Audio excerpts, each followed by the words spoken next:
Bom, voltamos, programa Saúde agora, dicas de saúde aí, doutor Eduardo, naquele doutor Saúde, o bloco aqui. E nós vamos cumprimentar o Eduardo. Eduardo, satisfação, hein?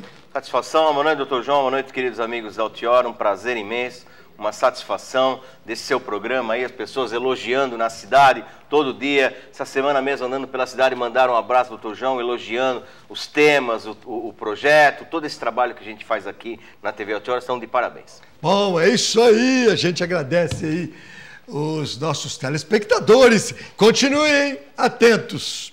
Bom, ô Eduardo, o mate é o chá da vez e coisa nossa, hein? Ah, então, mate é da região oriunda aí, da América do Sul, entre o Rio Grande do Sul, Paraguai, norte da Argentina, aquela coisa toda. Ele é muito consumido, ele é consumido quente no Rio Grande do Sul, como o chamado chimarrão, chima, e também ali no Mato Grosso, conhecido como tereré. É a erva mate. Hoje ela está um pouco desgastada porque os chás da moda é o chá verde, o chá branco, que vem da China, aquela coisa toda, mas os pesquisadores retomaram os trabalhos com o chimarrão e perceberam coisas muito, muito interessantes. Inclusive, essa literatura que nós pesquisamos para falar do chá, esses trabalhos que nós vamos citar aqui foram feitos na nossa Universidade de São Francisco, aqui em Bragança. Então, parabéns, o mérito para todo mundo lá. E o que ele tem de bom, o que se percebeu na realidade que esse chá faz? Olha, fizeram um grupo de pesquisas aí com pessoas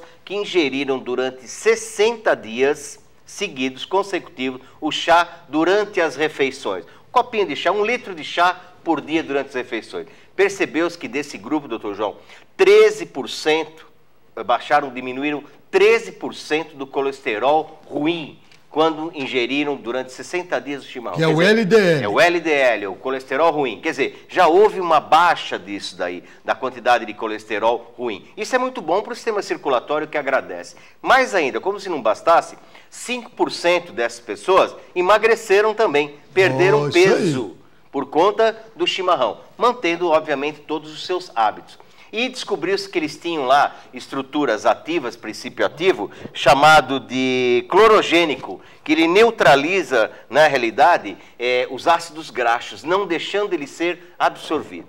Mais ainda, esse chá, o chimarrão, ele também tem poderosos antioxidantes, que eliminam esses radicais livres do nosso corpo, melhorando, portanto, a qualidade de vida do indivíduo e tirando ele do risco de tumor. Diz que os indivíduos que fazem uso habitual do chimarrão têm 50% de chance a menos de ter um tumor por conta desse chá. Agora, eles têm as saponinas, que são detergentes, né? Na realidade, eles tiram as gorduras, tiram esse processo inflamatório que faz tanto mal para o sistema circulatório. Só que tem um detalhe. 2 coisas que nós temos que ter relevância em relação a este chá. Em primeiro lugar, ele possui uma grande quantidade de cafeína. Ele é um estimulante poderoso do sistema nervoso central. Ele é muito bom, viu?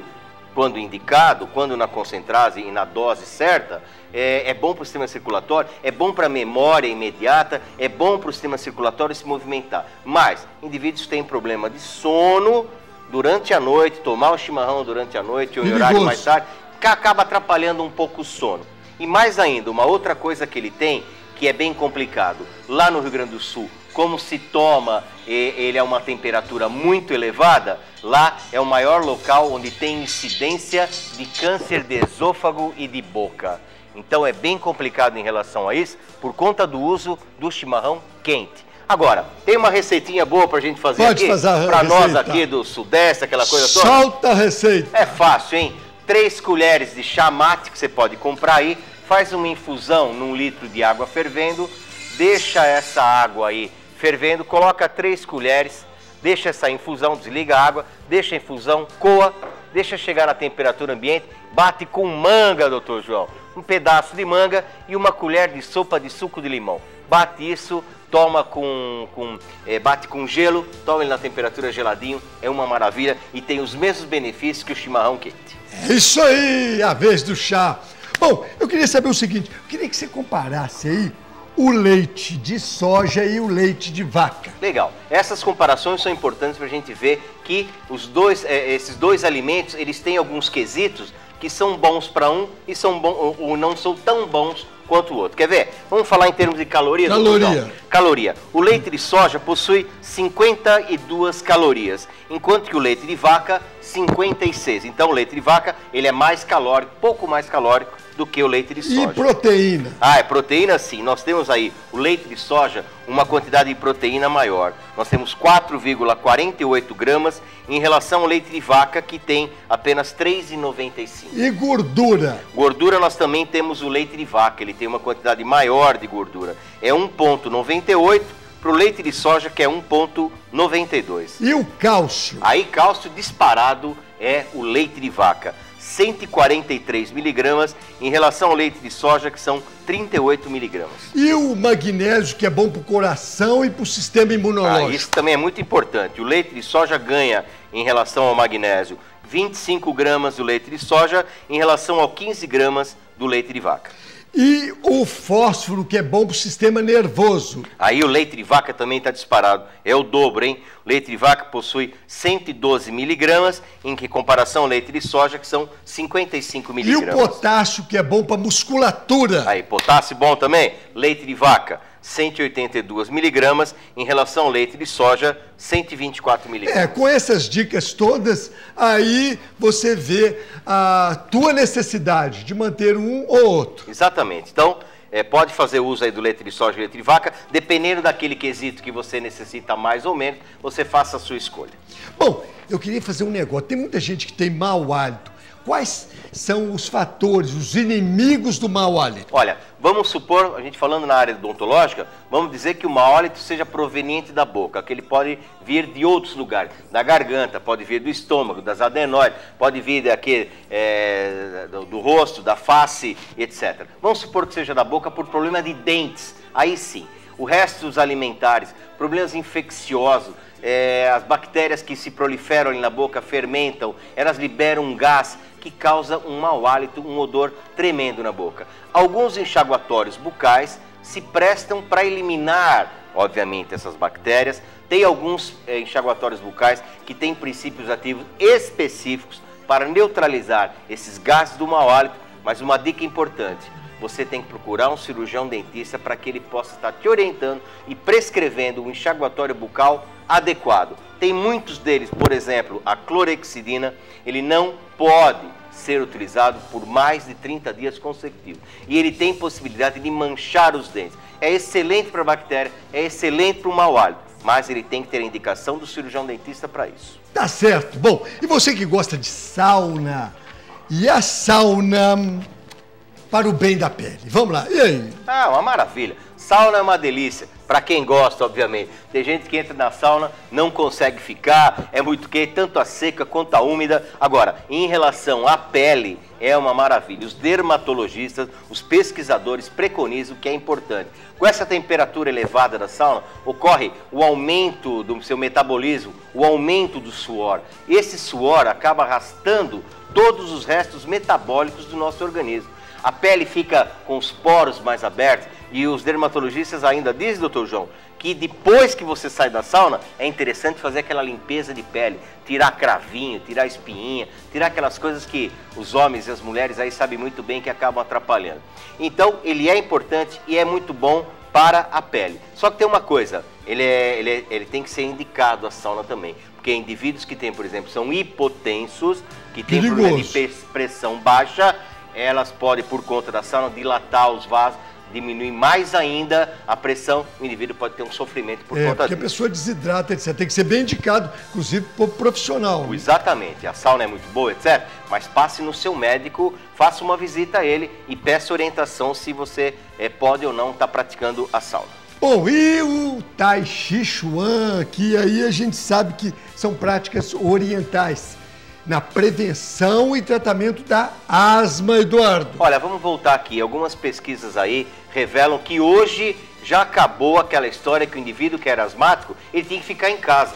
Ele não pode mais praticar exercício, atividade física, porque ele tem esse problema de asma, um problema alérgico que causa nele. Então, isso já foi por terra. A partir de alguns tempos aqui, os médicos mesmo preconizam que os indivíduos asmáticos devem fazer atividade física, tanto aeróbica quanto a anaeróbica. E o Tai Chi Chuan, na realidade, ele também é uma atividade física, digamos, até aeróbica, não tem aqui não tem grande impacto, mas é importante para a dilatação dos vasos, para o problema circulatório acontecer melhor, e ele é indicado para indivíduos asmáticos. Então, pode estar fazendo atividade física sim, e o Tai Chi Chuan é um bom exemplo para isso. Tai Chi Chuan, atividades físicas, pessoa parada.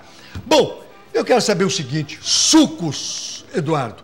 Sucos que às vezes em determinado momento ele prejudica aí se você usar medicamentos juntos. E aí? Aí, uma boa essa pauta para tirar, desmistificar uma coisa nas pessoas.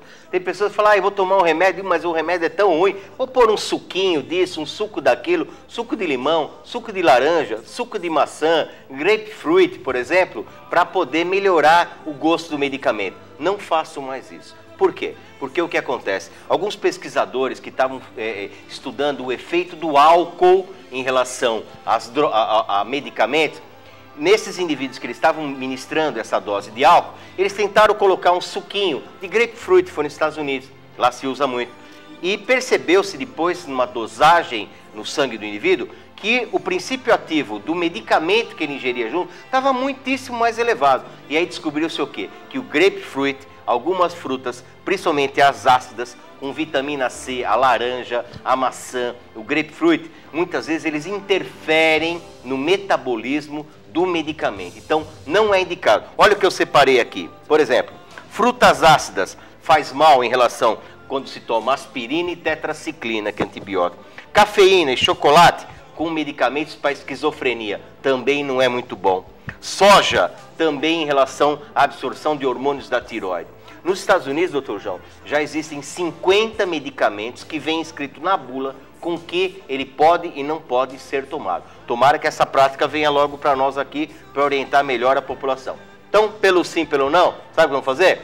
Vamos tomar um medicamento com água. Com água. Você pode tomar com água, aí sim depois você ingere algum alimento para ter uma proteção gástrica. Agora, o suco, vamos evitá-los. E mais ainda, essa pesquisa ainda ele diz que o indivíduo que toma até 1 hora de antecedência, digamos, um copo de laranjada, ele faz efeito se você tomar um medicamento depois. Até o próprio leite. Poxa, mas o leite não é bom, ele é neutro. Mas em muitos medicamentos, o leite também age com o princípio ativo, não fazendo então vamos tomar perfeita. Com água e depois alguma coisa sólido que você vai comer, mas suco, não.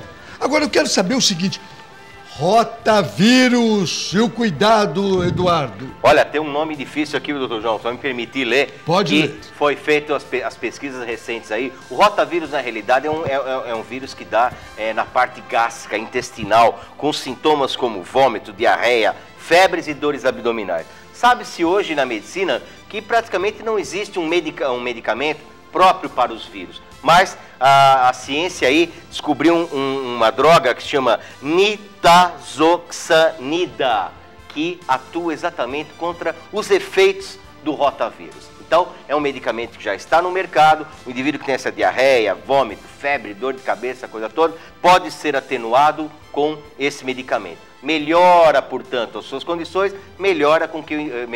encurta o tempo dos sintomas nas pessoas. Esse medicamento, nós não vamos falar o nome comercial, porque isso aí você tem que passar no seu médico. Agora, o vírus pode vir pelo ar, ou às vezes na criança, pela fralda, nas fezes. Também. Muito cuidado, lavando as mãos sempre com alimentação para as crianças. Se alimentar fora de casa, muito cuidado aonde você está comendo, porque esse vírus, ele é frequente, ele é muito comum na população e em crianças ele pode causar um problema até mais sério do que esse. Agora, a gente podia falar já também da vacina que você pode dar aos 2 meses, depois aos 4 meses, hein? Vacina contra o rotavírus. Não tenha dúvida, a vacina sim, previne. Não existe um medicamento que mate o vírus, mas a vacina, ela faz com que o sistema imunológico da criança acaba se tornando competente. No caso de uma infecção por esse vírus, os sintomas são muito mais brandos do que se você não tiver tomado essa vacina. Bom, músculos para você ter uma qualidade de vida, você prolongar até a tua vida, hein? Não tenha dúvida. Olha, da outra vez que nós viemos aqui, nós falamos de academia, atividades aeróbicas. Eu até falei da faixa de idade dos indivíduos acima de 40 anos, necessitam fazer mais atividade aeróbica do que anaeróbica. corrida, bicicleta, natação. Mas essa pesquisa que nós vimos aqui dizem que as atividades físicas anaeróbicas, como academia, né, você ficar fazendo musculação, ele também é importantíssimo, é fundamental para as pessoas. Nessa pesquisa tem resultados, veja bem, ele reduz em 50% o risco de morte. Foram feito um trabalho há 17 anos com 9 mil voluntários. Desses 9 mil voluntários, aqueles que faziam atividade física regular, academia, por exemplo, 50% deles teve a sua redução no risco de morte em relação aos outros indivíduos que não praticam o esporte. É óbvio que para você também fazer essa atividade física tem que passar pelo seu médico, pedir autorização, um personal que possa estar te orientando quais são as atividades que você pode ou não pode fazer em relação ao peso. Por quê? Muita gente que não tem uma noção direito de como fazer as atividades físicas, eles podem estar levantando peso a mais daquilo que eles suportam no início do seu trabalho de academia. Então, geralmente ocorrem lesões musculares que levam muito tempo para passar, dores frequentes. Então, procure sempre um profissional para a sua orientação. E mais ainda, a atividade física é boa para ossos, é boa para músculo, ele estimula o óxido nítrico, que dilata os capilares, melhora a circulação, enfim. Façam atividade física, seja ela qual for, aeróbica ou anaeróbica, que é muito importante para a sua vida. É isso aí. Bom, chegamos aqui ao final de saúde. Eduardo, até semana que vem. Até semana que vem, doutor João. Posso só mandar um abraço? Já passamos aí o Dia dos Professores, mas eu quero mandar, eu como sou professor, quero mandar um abraço para todos os professores aqui do nosso país, da nossa cidade. E eu acho que todas as profissões são realmente muito importantes no nosso país. Desde um humilde engraxate faxineiro até o presidente da República, todos eles têm o seu papel fundamental na sociedade. Mas somente o professor é aquele profissional responsável e capacitado para transformar o nosso país. Então, parabéns aí atrasado para os nossos queridos professores. É isso aí. Bom, nós vamos ficando por aqui. Um abraço a todos e até a quarta-feira, hein? Com saúde.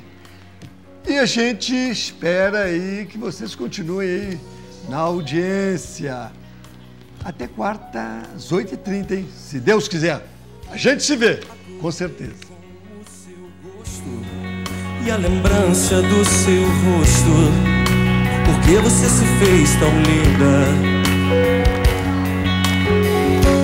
Mas agora você vai embora. Quanto tempo será que demora? Um mês pra passar.